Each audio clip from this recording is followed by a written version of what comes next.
Labis ang pagsisisi ni Greg sa pagmamaltrato niya dito nga kay Edward. Matapos matuklasan na si Edward pala ang totoo niyang anak at hindi si Paolo.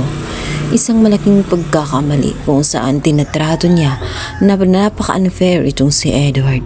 At ngayon hindi niya makukuha ang loob ni Edward matapos ng marami siyang kasalanan na nagawa at ni minsan hindi niya ito nakaya na mahalin na totoo. Nagulat siya. At hindi lang yun, sumama at sumakit ang kanyang puso na tela ba tinutubuan na nga siya ng sakit dahil sa kanyang natuklasan isang kabiguan ang kanyang nakikita sa hinaharap. Samantalang wala siyang ibang sisisihin kundi itong si Regina kung saan hinayaan ng lahat at nananatiling tahimik.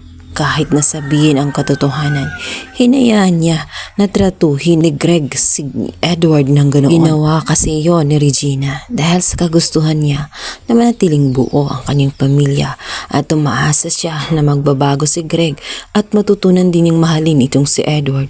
Subalit nabigo nga itong si Regina dahil ni minsan hindi ginawa ni Greg at talagang iniisip lamang niya ay si Paolo lamang at wala nang iba. Kaya dahil doon, siya din ang may kasalanan ng lahat. Pumagitna na nga itong si Marge matapos ngang makita ng mag-asawa. Halos magsakitan na ito at halos patay ni Greg sa galit itong si Regina.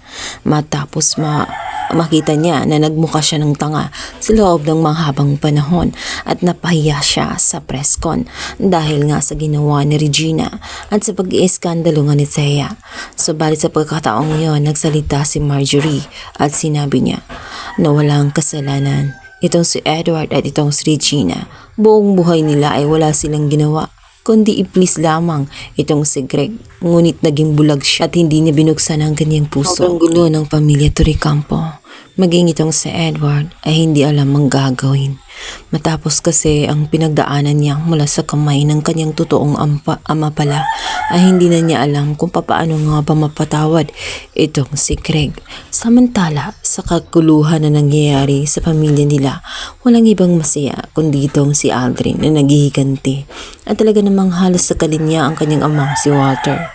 Nasabihin na nanonood siya sa mga nangyayari sa Torrecampo at napaka-satisfying para sa kanya na makita nga itong si Regina na tela helpless sa struggle ng mga Torrecampo dahil nga sa nangyayari. Pinalaan din niya itong si Walter na hindi pa siya tapos at nagsisimula pa lamang siya sa paghihiganti niya dito sa kanyang kabit na si Regina na siyang nagwasak sa kanyang pamilya.